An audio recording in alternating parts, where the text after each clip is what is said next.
श्रावण महीने की दोनों अष्टमियों में से कोई भी अष्टमी, यह भी जरूरी नहीं है कि सोमवार की ही अष्टमी चाहिए। श्रावण महीने की दोनों अष्टमियों में से कोई भी अष्टमी को, आज भी नियम है महाराज, कोई मदिरापान में डूबा है, कोई वेश्यावृत्ति में डूबा है, कोई मांसाहार में डूबा है, कोई गलत काम में जुए आदि में डूबा हुआ है, तुम छुड़ा कर रह गए कि मत जा मत कर, तुम छुड़ा कर रह गए। तो शिव महापुराण का एक बड़ा सुंदर भाव वर्णन करा गया हमारा, बड़ा सुंदर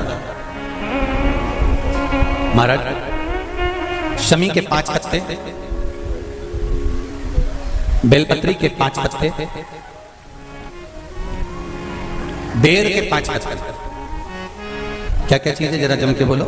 शमी के 5 पत्ते, बेर के 5 पत्ते और बेलपत्री के 5 पत्ते। महाराज श्रावण महीने की दोनों अष्टमियों में से कोई भी अष्टमी, यह भी जरूरी नहीं है कि सोमवार की ही अष्टमी चाहिए।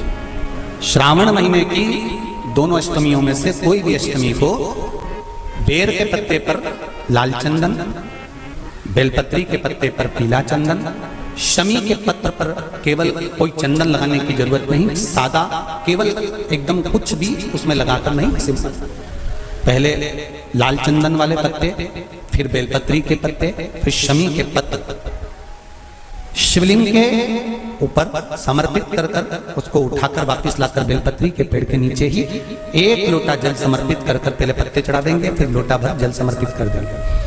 उसी चढ़े हुए पत्तों में से 5 बेलपत्र को लेकर अपने घर आ जाए और अवधूतेश्वर महादेव, कौन से महादेव? अवधूतेश्वर महादेव। ये अवधूतेश्वर महादेव कौन से हैं? आपको कथा में कई बार वर्णन करा गया है। शंकर भगवान को क्रोध आया, ब्रह्मा जी ने क्रोध को लिया, समुद्र में डाला। उस रूप को क्रोध का एक रूप था, क्योंकि जो मदिरापान करने वाले होते हैं, व्यसन करने वाले होते हैं, गलत काम करने वाले होते हैं, इनको सुधार करेगा। जितना तुम समझाओगे ये उतना बबूला होंगे। तुम बच्चों से कहोगे गलत लड़के के साथ रहना मत रहे, तो और ज्यादा क्रोध करेगा, और चिड़चिड़ करेगा, और अपशब्द कहेगा। तो ये क्रोध को सही नहीं करेगा। अवधूतेश्वर महादेव, अवधूतेश्वर महादेव का स्मरण करकर 5 पत्तों को लेकर आइए। कुछ समय बाद जैसा जैसा समय की अनुकूलता मिले, आप किसी मदिरा का पान करने वाले या किसी व्यक्ति को वो पत्ते दोगे या प्रसाद के रूप में दो तो अच्छी बात है, नहीं तो उस पत्ते का थोड़ा थोड़ा भाग भी प्रतिदिन मात्र 21 दिन तक अगर थोड़ा थोड़ा भाग भी दे दिया जाए तो धीरे धीरे मदिरा पान, व्यसन, गलत आदतें छूटना प्रारंभ हो जाती है और वो शंकर की शरणागति ग्रहण करते हैं। तो जिनकी यहाँ संपदा की कमी होती है, वैभव की कमी होती है, लक्ष्मी की कमी होती है, प्रतिष्ठा की कमी होती है, धन की कमी होती है, उसके लिए विष्णु पुराण कहती है, स्कंद पुराण कहती है महाराज कि भगवान नारायण स्वयं इस जड़ के नीचे अपना विश्राम करते हैं महाराज, इस जड़ के नीचे। प्रयास करो, 1 चुटकी हल्दी, कितनी? मात्र 1 चुटकी हल्दी, आंवले के वृक्ष के नीचे भगवान हरि हर महादेव, कौन से महादेव हैं? हरि हर महादेव के नाम से रखकर उस पर पूर्व मुख कर पूर्व की ओर मुख कर जल समर्पित करना प्रारंभ कर दीजिए। आप अगर प्रयास करेंगे, शुक्रवार की शुक्रवार करें या नवमी की नवमी करें, अष्टमी की अष्टमी करें, प्रदोष की प्रदोष कर लें, सोमवार की सोमवार। हमें बताया था जिस दिन शंकर और पार्वती के मिलन का दिवस हो, और केवल एक माता पार्वती के अकेले मिलन का नहीं, 64 योगनियां तक भगवान शंकर से मिलने के लिए आती है। पीला चंदन लगाना, कितना लगाना है? बीच वाला जो पत्ता है उस पर पीला चंदन। जब आपको लगे कि मेरा जीवन बहुत कष्टमय है, अब ये रोग, अब ये कष्ट दूर ही नहीं हो रहा, अब ये आए दिन तकलीफ पर तकलीफ बढ़ती जा रही है, आए दिन रोग, बीमारी, पैसा घर में बच नहीं रहा, बहुत कष्टमय जीवन है, इसमें लगाओ पीला चंदन बेलपत्री की बीज तलकी महाराज। और बीज पत्ती पर जब चंदन लग जाए, लगने के बाद में ये दोनों पत्ती पर लाल चंदन लगा लीजिए इन दोनों पत्ती के बीच में जो डंडी का भाग होता है, आपको कहा था, आपको स्मरण में होगा शायद, हमने जब बेलपत्री की महत्वता बताई थी तो उस बेलपत्री की महत्वता में कहा था ब्रह्मा विष्णु महेश ये तीन है, बोला था। बीच में ये बड़ी पत्ती से लेकर जो दो पत्तियां होती हैं, इनके बीच में जो जगह बचती है, इसमें माँ पार्वती के 64 योगनियां, माँ पार्वती अपनी पूर्ण सिद्धि के साथ में जितनी भी देवी के स्वरूप में, वो माता 64 योगनियां देवी के स्वरूप में यहाँ पर विराजमान होती हैं। दो पत्ती के नीचे से जो डंडी होती है नीचे तक, ये पूरी डंडी में 33 कोटि देवी देवताओं विराजमान होते हैं इस पूरी डंडी के अंदर।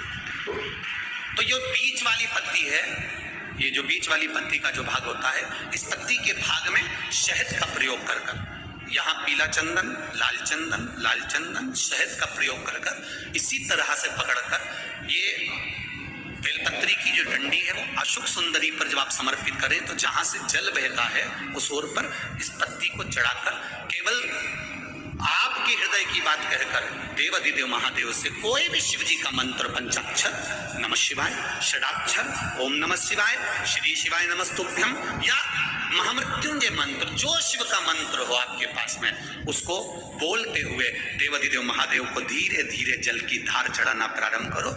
जल की धार जब पूर्ण होने लगे, उसमें थोड़ा जल बचे, तब अशोक सुंदरी पर जो तुमने बेलपत्र चढ़ाई है वहां उस जलधार को चढ़ाए। ये प्रयोग आपको केवल सोमवार की अष्टमी पढ़ने पर ही करना है। कौन से दिन करेंगे? जम के बोलिए जरा। सोमवार की अष्टमी पढ़ने पर यह प्रयोग करें और जल चढ़ाकर बाबा से विनती कर उसी बेलपत्र को वापस उठाकर कहीं जलाशय में या किसी पेड़ के नीचे विसर्जन कर दें और 1 लोटा जल वहां भी चढ़ा दें। बस निवेदन कर आ जाइए, मेरा बाबा 3 माह के अंदर हाथ जरूर पकड़ेगा और आपको दलदल से बाहर। एक काया के रोग से एक बात और आपसे कहेंगे, उतारिएगा।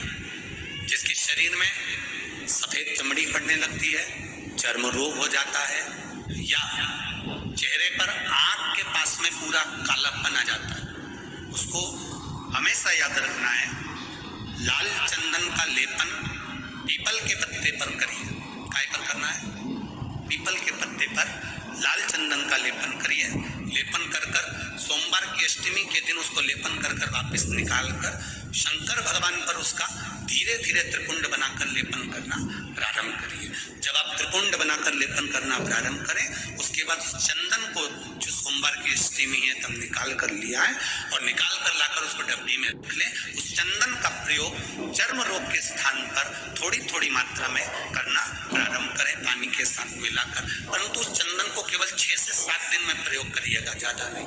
धीरे धीरे चमड़ी, परंतु उसको सोमवार की अष्टमी के दिन सिद्ध कर बनाना है। उसको सोमवार की अष्टमी के दिन चढ़ाना है श्री शिवाय नमस्तुभ्यम या ओम नमः शिवाय या पंचाक्षर मंत्र या महामृत्युंजय मंत्र, जो आपको आता हो, शिव जी का जो नाम आपको याद हो, उसको बोलकर चढ़ा, उसको लिया, फिर उसको अपने शरीर पे लगाना प्रारंभ करो। उसका फल आपको 15 दिन के अंदर धीरे धीरे धीरे धीरे प्राप्त होना प्रारंभ। लाल चंदन का प्रयोग शिव जी के लिए अवश्य। सोमवार के अष्टमी के दिन अशोक सुंदरी वाली जगह, सबको मालूम है ना अशोक सुंदरी की जगह, अशोक सुंदरी वाली जगह पर 7 हल्दी की बिंदी रख दी जाए।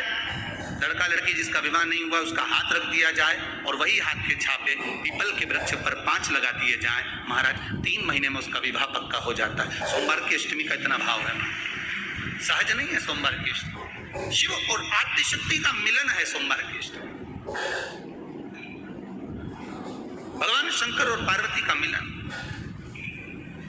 ऐसी कौन सी कामना है जो शिव पूर्ण नहीं करते? बस आपका विश्वास, आप उस पर भरोसा करना तो पूर्ण करना। पूर्ण भरोसा मतलब छोड़ दिया। पूर्ण भरोसा मतलब शंकर जी के मंदिर में नारियल नहीं फूटता है क्या? नहीं, क्योंकि पूर्ण समर्पित होता है। शिव जी को आधा चावल का दाना भी नहीं चढ़ता, पूर्ण चढ़ाइए। शिव जी को आधा फल नहीं चढ़ता, पूर्ण चढ़ता है। श्रीफल भी चढ़ेगा तो पूर्ण चढ़ेगा। शंकर भगवान के पास में आधे का कोई काम नहीं, उनको पूर्ण समर्पण चाहिए। आपका पूर्ण समर्पण